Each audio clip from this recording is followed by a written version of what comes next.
Bien, buenas tardes nuevamente. Vamos a establecer de una manera más sencilla cómo los conceptos de probabilidad y estadística se relacionan y, lo más importante, cómo nos pueden ser útiles para poder entender los fenómenos o sus objetos de estudio.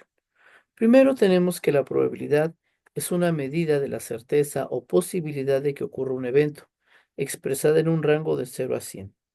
En esta proporción entendemos que el 0% es un evento que es imposible que suceda y el 100% sería un evento que es 100% seguro que ocurra. Dentro de ese rango de valores es lo que se puede calcular como una probabilidad, es decir, una probabilidad del 10% o 0,10, una probabilidad del 50% o 0,50, una probabilidad del 75% que sería 0,75 expresado en un valor decimal. Es importante establecer que la probabilidad de un evento no puede ser mayor a 1, porque entonces excedería la proporción de que fuera 100% seguro. Si en determinado momento a la hora de realizar cálculos tenemos esa situación o esa condición de que tengamos un valor como resultado de una probabilidad mayor a 1, entonces nuestro conteo de cuáles son las posibilidades o los casos exitosos pueden estar equivocadas, ¿sí? Ángel, ¿podrías apoyarme leyendo el primer párrafo de la pantalla, por favor? Ok. Gracias. Dicho de una manera mucho más simple, la probabilidad es la medida de qué tan seguros podemos estar de que un evento sucederá. Imagina que es una forma de expresar nuestras expectativas sobre algo en el futuro, usando números del 0 al 100, donde el 0% significa que algo definitivamente no va a pasar y 100% significa que estamos seguros que sucederá. Muchas gracias. Es lo que nosotros estamos estableciendo en nuestro ejercicio, donde nosotros colocamos la probabilidad de ocurrencia en el lanzamiento de un dado. Obviamente estamos estableciendo una probabilidad muy sencilla porque son solamente 6 eventos. Sin embargo, ya en las encuestas de nuestro proyecto que estamos llevando en el salón, ahí tenemos como cada pregunta tiene 3 respuestas y cada una se tiene que considerar como una posibilidad de ocurrencia. Es decir, cuando le preguntamos a una persona, podemos establecer si duerme sus 8 horas o duerme más de 8 horas. Si come más de 3 veces al día en el caso de los alimentos o qué tipo de ejercicio realiza.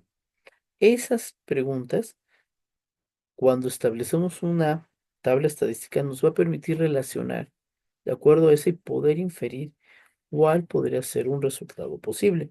Muchas gracias, Ángel. Vamos a preguntarle ahora a Emanuel. Emanuel, buenas tardes nuevamente. ¿Podrías apoyarme leyendo el segundo bloque que ahorita ya tengo centrado? Por favor, si eres tan amable. Desde dicho de una manera, No, desde la idea de probabilidad. la idea de probabilidad no es algo nuevo. De hecho, comenzó a tomar forma desde el siglo XVI gracias a Gerolamo Cardano, un matemático y médico. Sin embargo, fue en el siglo XVII cuando Pierre Fermat y Blaise Pascal establecieron las bases de lo que hoy conocemos como teoría de la probabilidad. Muchas Desde gracias. entonces, Hasta ahí esa parte. Muy bien, muchas gracias. Hablábamos de que una manera muy sencilla de poder calcular esa probabilidad es estableciendo que la probabilidad va a ser igual a el número de eventos que vamos a considerar exitosos dividido entre el número de eventos que se consideran posibles. Estableciendo un ejemplo muy sencillo, en el lanzamiento de una moneda, podemos establecer que tenemos dos caras en la moneda. Por ende, nuestra probabilidad es igual a escogiendo una posibilidad dividida entre las dos posibilidades que son las caras de la moneda. Es decir, si yo escojo sol o si yo escojo águila, como solamente tenemos una cara que tenga esa figura de dos posibles, el resultado se puede considerar como un medio o 0,5 o el 50%. ¿Sale? Valeria, buenas tardes nuevamente. ¿Podrías, por favor, continuar con la lectura en el último párrafo? Claro, desde entonces muchos otros han contribuido al campo como Abraham de Moivre, Laplace o Andrei Kolmogorov, cuyos trabajos en el siglo XX aún definen muchos de los fundamentos de la teoría de la probabilidad. Muchas gracias. Aunque inicialmente el estudio de la probabilidad se centró en juegos de azar, porque era una manera de hacerlo más tangible los cálculos que se hacían en realidad, la teoría de probabilidad puede aplicarse a cualquier fenómeno que nosotros estemos considerando. Y por más sencillo que parezca, se puede realmente realizar cálculos y inferir, se puede inferir y predecir cuáles son los posibles resultados que se tengan. Ahora, en términos generales, y como lo mencioné, que se puede aplicar a todo, lo importante es el tipo de perfil que nosotros estamos dándole a nuestra información. Y aquí es donde nosotros entran los tipos de probabilidad. Por ejemplo, tenemos la probabilidad simple, que es el número de veces que puede ocurrir un determinado suceso en función del número de elementos que pueden dar lugar a dicho suceso. Y aunque puede ser un experimento muy sencillo, en muchas ocasiones nos cuesta trabajo establecer y determinar cuáles son todas las posibilidades que pueden ocurrir de un evento. Ahora, existe otro tipo de probabilidad que se llama compuesta, que es cuando varios eventos se pueden generar de manera simultánea. Lo comentábamos cuando en el ejemplo del diagrama de árbol, que establecemos la probabilidad de lanzamiento de un dado, cuando nosotros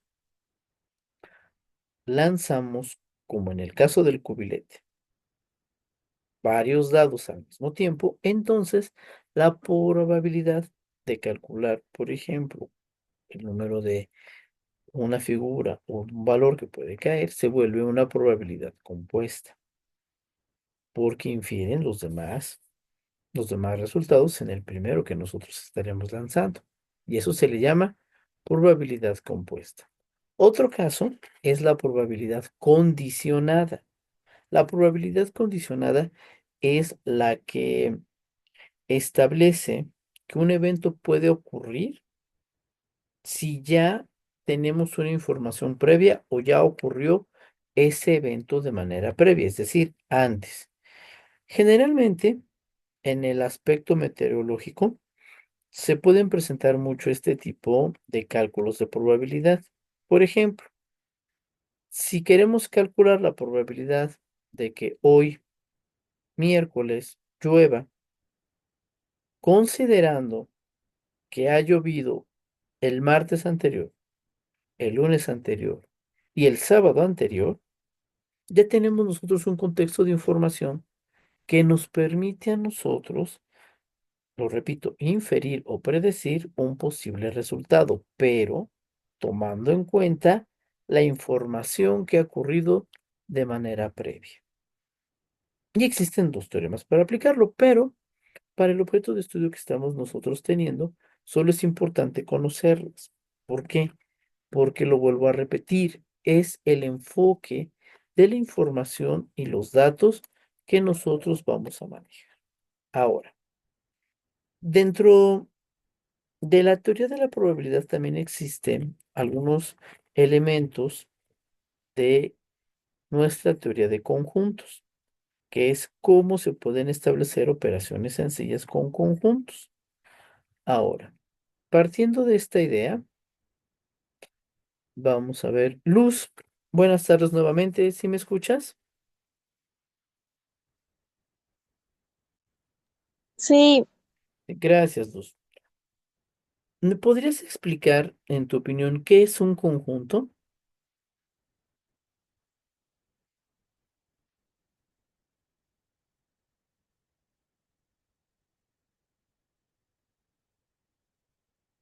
Un grupo de cosas.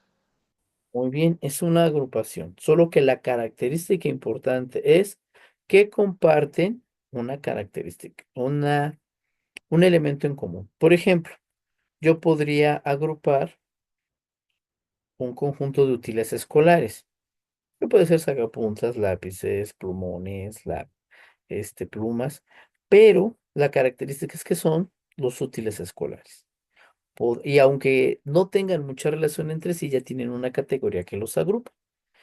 Pero dentro de este concepto, también se pueden agrupar posibilidades. Por eso aquí, en la parte que dice de espacio muestral, establecemos cómo es el conjunto de posibilidades de cada uno de los sucesos que forman parte del espacio muestral. Es decir, ahí nosotros vamos a agrupar todas las posibilidades que puedan existir. Un espacio muestral generalmente dentro de nuestra fórmula de probabilidad es el denominador, es decir, son todas las posibilidades que existen. Claro que para nuestro cálculo solo las contabilizamos, pero para tener un poquito de más idea, en muchas ocasiones se genera un conjunto donde las características que comparten estos elementos se resaltan para poder visualizar de mejor manera nuestro espacio muestral y por ende nuestra solución, es decir, nuestra probabilidad que estamos buscando. Pero también se tienen que realizar operaciones entre conjuntos, como puede ser la unión y la intersección. Es decir, la unión es cuando se agrupan todos los elementos de dos conjuntos sin que se repita.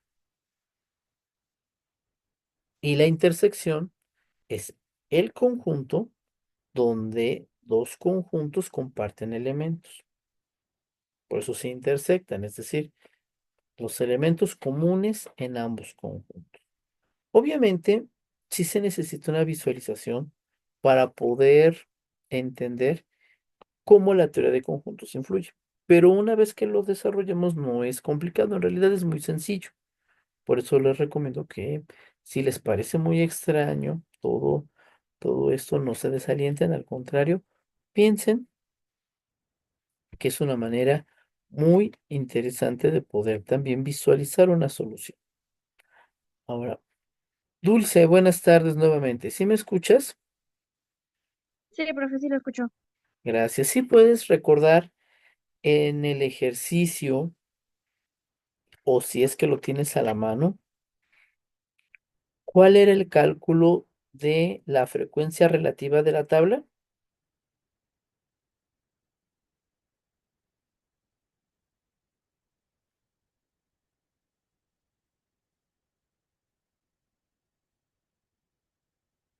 La que era 1, 2, 3, 4, 5, 6, Ándale, de esta tabla. creo que 1 más 1, bueno, 1 por 1, 1, 2 por 1, 2. Sí, ¿no era ese? Exactamente. Sí, fíjate que qué bueno que sí lo tienes presente para que, por ejemplo, vayamos vinculando estas ideas.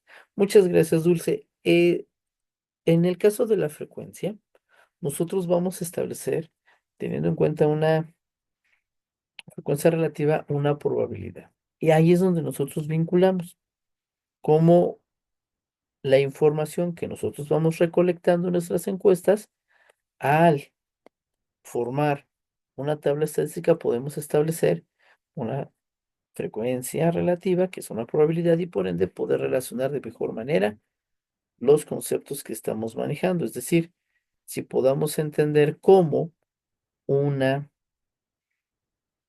persona que presenta sobrepeso está ligado íntimamente a que no haga ejercicio o íntimamente a que come muchas veces.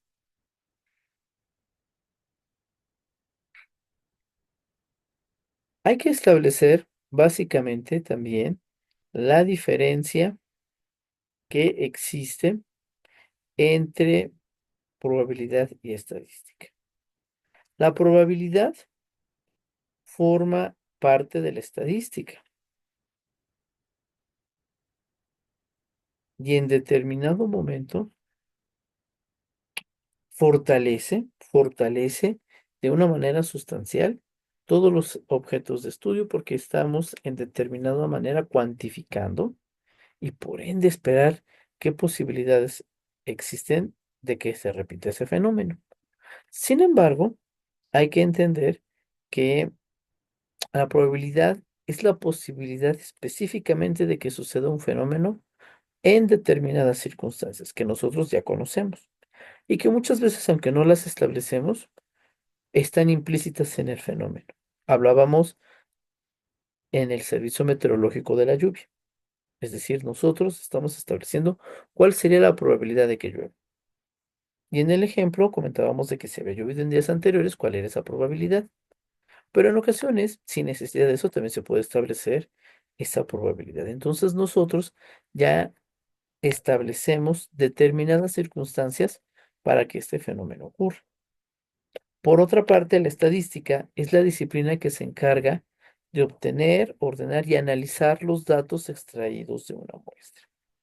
Es decir, cuando yo les solicité que hicieran las encuestas con esas preguntas sencillas sobre los hábitos alimenticios, sus horas de sueño y el número de comidas que realizan el día, es básicamente para poder analizar esos datos y vincularlos a una probabilidad y saber si está realmente relacionada esa variable del sobrepeso con si no duermen bien, si comen varias veces y en ese sentido poder predecir, porque eso es lo que realmente importaría, poder predecir y tomar decisiones correctas en base a los resultados de las encuestas que ya obteníamos. Esto es en términos generales la probabilidad, la estadística y qué elementos comparten y qué elementos no comparten. No sé si tengan ustedes alguna duda.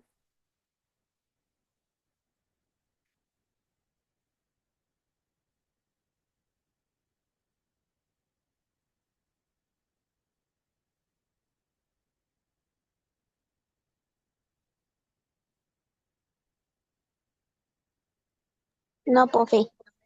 Bien, pues les agradezco mucho su tiempo, su paciencia y lo más importante, su asistencia a nuestra clase.